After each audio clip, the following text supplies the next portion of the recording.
اس کے بعد امام مسلم بن عقیل کے دھڑ کو سیڑھیوں سے نیچے دھکیل دیا گیا، جسم کو چکنا چور کیا گیا۔ امام مسلم بن عقیل کے سر کو دکھانے کے لیے گورنر ہاؤس کے باہر لٹکایا گیا، کوفہ والے ڈر جائیں۔ یہ ہیبت تاریخی، یہ موب لنچنگ اسی کو تو کہتے ہیں۔ مارو، ویڈیو بناؤ، پھیلاؤ تاکہ ہیبت تاری ہو جائے، لوگوں میں دہشت تاری ہو جائے۔ یہ حقیقی دہشت گرد ہیں۔ یہ کام تو کوفہ والے بھی کر رہے تھے۔ جس کے پاس طاقت تھی، جس کے پاس تخت تھا، جس کے پاس حکومت تھی، اہل حق کو مارا اور ان کے سروں کو لٹکا کر کے شاہراہ عام پر نظارہ کروایا لوگوں کے سامنے کہ لوگ دیکھیں اور ڈر جائیں، ہمارا ایسا انجام نہ ہونے پائے۔ لیکن ایک بات میں ضرور کہوں گا ہے میرے عزیزوں، ان ظالموں کو اگر لگتا ہے کہ کسی کے ٹکڑے کر کے ایمان چھین لیں گے تو ایسا نہیں، منافق ڈریں گے، ایمان والے کبھی نہیں ڈریں گے۔ ایمان والوں کے لیے یہ چیزیں خوف نہیں طاری کرتی، اس لیے کہ ایمان جس کے دل میں ہوگا وہ الحمدللہ ہر رات شہادت کی تمنا کر کے سوتا ہے۔ مولا تو اپنی راہ میں ہمیں شہادت عطا فرما۔ امام مسلم بن عقیل کے قتل کے بعد کوفہ میں سناٹا طاری ہو گیا۔ وہ خاتون رات کو آئی توعہ نام کی، جس کو امام مسلم بن عقیل جس کے گھر میں پناہ لیے تھے، وہ حجاب میں برقعے میں آئی اور گورنر ہاؤس کے پاس آ کر کھڑی ہو گئی، کہا ابن زیاد کہاں ہے؟ ابن زیاد نیچے آیا تو خاتون کہنے لگی، سنا ہے مرجانہ کا بیٹا، زانیہ کا بیٹا اور زانی کا بیٹا یہاں پر حکومت کرنے کے لیے آیا ہے، اور میں نے سنا کہ جھوٹوں کا بادشاہ یہاں پر آیا ہے اور ظلم کی داستان لکھنا چاہتا ہے۔ ابن زیاد غصے میں آیا اور پوچھا کہ خاتون تم ہو کون؟ خاتون نے بغیر کسی خوف کے کہا، میں وہی خاتون ہوں جس کے گھر سے مسلم بن عقیل کو آج تم لائے تھے، میرا نام طوعہ ہے۔ اتنا سنتے ہی اس نے پورا خنجر حضرت طوعہ پر مارا اور اس بوڑھی خاتون کو راستے پر کھڑے ہی شہید کر دیا۔ یہ ظالموں کی جو داستانیں آپ سنتے ہیں، مجھے بتاؤ ان میں سے کون باقی رہا؟ ابن زیاد نے اتنے قتل کیے، لیکن آج بھی اس کا نام لیا جاتا ہے تو ہر مسلمان لعنت بھیجتا ہے۔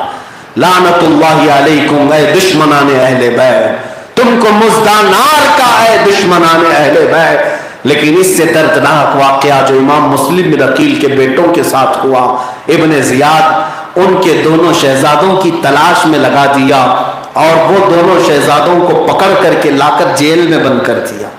جیل میں جو داروغہ تھا مشکور نام کا، وہ اہل بیت سے محبت کرتا تھا، اس سے ان دو چھوٹے بچوں کی قید تنہائی برداشت نہ ہوئی۔ رسول اللہ کے گھر کے یہ لاڈلے آج میری جیل میں ہیں۔ جلاد کو رحم آیا، داروغہ کو رحم آیا، اس نے رات کے وقت دونوں بچوں کو آزاد کیا اور اپنے بیٹے کو بلا کر کہا ان دونوں شہزادوں کو مدینے کے راستے جو قافلہ جا رہا اس میں چھوڑ دو، شاید میں نے زندگی میں کوئی کام نہ کیا ہو، کل اس کام کے عوض فاطمہ زہرا کو، حیدر کرار کو منہ تو دکھا سکوں گا، رسول اللہ کی بارگاہ میں کھڑا تو ہو سکوں گا۔ اپنے بیٹے کو بھیج دیا ان دونوں شہزادوں کے ساتھ۔ یہ دونوں شہزادے چل پڑے مدینے کا قافلہ ڈھونڈنے کے لیے قادسیہ کے راستے پر، لیکن جو قاضی مشکور کا داروغہ کا بیٹا تھا اس نے ان کو جو قافلے پر پہنچانا تھا دور سے دکھا کر چلا گیا۔ بچے چھوٹے سے تھے، عمر کم تھی، دوڑ نہ سکے، ٹھوکریں کھا کر گرنے لگے، کانٹے تلووں میں چبھنے لگے، وہ قافلے کی تیز رفتاری کو پکڑ نہ سکے، قافلہ بہت دور آنکھوں سے اوجھل ہو گیا اور یہ کوفہ کی سرزمین پر ہی بھٹکتے رہ گئے۔ دوسرا دن آیا، جیل کی تنہائی میں جب بچوں کو نہ پایا تو مشکور کو طلب کیا گیا۔ ابن زیاد نے پوچھا کہاں گئے بچے؟ اس نے کہا میں نے آزاد کر دیا، تو بھی چاہے تو میری روح کو آزاد کر سکتا ہے۔ یہ کیسی خوشی تھی، یہ کیسا اطمینان تھا۔ ابن زیاد کو اتنا غصہ آیا کہ مشکور کو اس نے قتل کیا، لیکن میں نے داستانوں میں پڑھا کہ وہ مشکور پہلا شخص تھا جس کی شہادت کے بعد سر کٹنے کے بعد بھی چہرے مبارک پر سے ہنسی کے لب کھلے ہوئے تھے، مسکراہٹ میں دنیا سے گیا تھا، اس لیے کہ اپنے کام پر اطمینان جسے ہے دنیا سے جانے کا ڈر بھی اسے نہیں ہوگا۔ عزیزان گرامی، وفاداری کرو، دنیا سے جاتے وقت تم بھی مسکراتے جاؤ، میرے آقا سے سچی وفا کرو، دیکھنا جنازے پر ہر کوئی تمہیں دیکھ کر کہے گا ایسے کھلے ہو تو میں نے دنیا میں بھی اس کے نہیں دیکھے تھے، زندگی میں بھی نہیں دیکھے تھے۔ مسکراتے جانے کا ایک ہی راز ہے، آج وفا کرو، کل موت کا ڈر نہیں ہوگا۔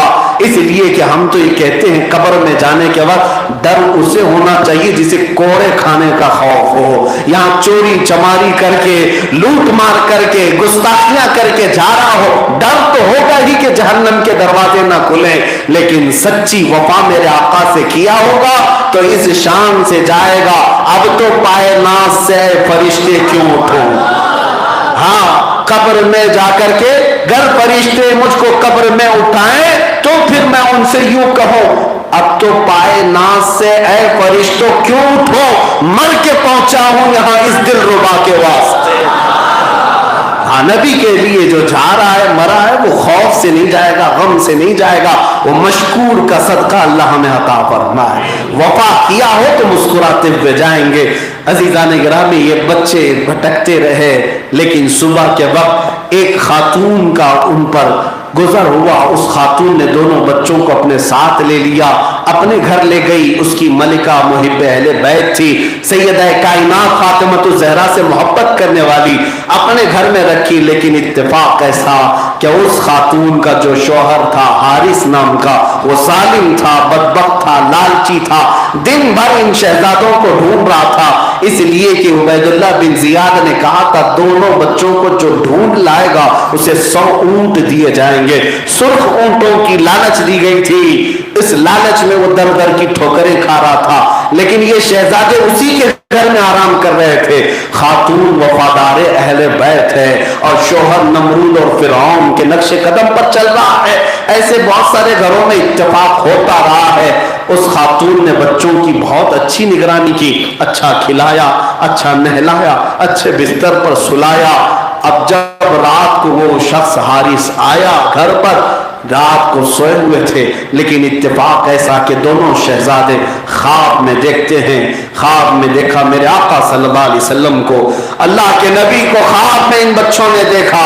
صحابہ بھی ہیں، صدیق اکبر، فاروق اعظم، صحابہ کی انجمن ہے، میرے آقا کھڑے ہیں اور حضرت امام مسلم بن عقیل حضور کے پاس تشریف لا رہے ہیں، جبہ خون میں لت پت ہے، میرے آقا اپنے باہوں کو پھیلائے امام مسلم بن عقیل کا استقبال کر رہے ہیں، آ جاؤ مسلم، ہم تمہارے انتظار میں ہیں، اور حضور کے ہاتھ میں پانی کی کٹوری ہے، میرے آقا امام مسلم بن عقیل کو پانی پلانے کے لیے کھڑے ہیں۔ یہ بچے خواب میں دیکھ رہے ہیں، لیکن ساتھ میں میرے آقا نے اتنا ہی کہا، مسلم اکیلے آ گئے، بچوں کو کس کے حوالے کرائے؟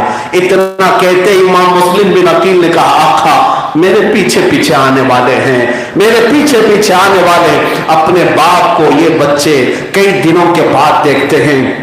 سوچ سکتے ہو، تصور میں لا سکتے ہو، جس 8 سال 10 سال یا 12 سال کی عمر کے بچوں کے سامنے ان کے باپ کا سر دھڑ سے الگ کیا جائے اور گورنر ہاؤس پر لٹکایا جائے اور ہر گھر کا دروازہ ان کے لیے بند کر دیا جائے۔ یہ شام غریباں نہیں ہے تو اور کیا ہے، یہ غریبان کوفہ نہیں ہے تو اور کیا ہے۔ ایسی غریبی، ایسی اجنبیت کبھی نہیں آئی اہل بیت پر۔ ان شہزادوں کو دکھ ہوا اپنے باپ کو خواب میں دیکھ کر، اٹھ گئے، دونوں اٹھ گئے۔ دونوں نے پوچھا تم کیوں رو رہے ہو، تم کیوں رو رہے ہو؟ دونوں نے ہو بہو ایک ہی طرح کا خواب دیکھا تھا، خواب بتائے، وہ لپٹ کر رونے لگے۔ ان کے رونے کی آوازیں جب بلند ہوئی تو اس حارث نامی بدبخت کے کانوں میں آئی، اٹھ کر پوچھا ہماری تو کوئی اولاد نہیں، یہ بچے کیوں رو رہے، کون ہے، کہاں کے ہیں؟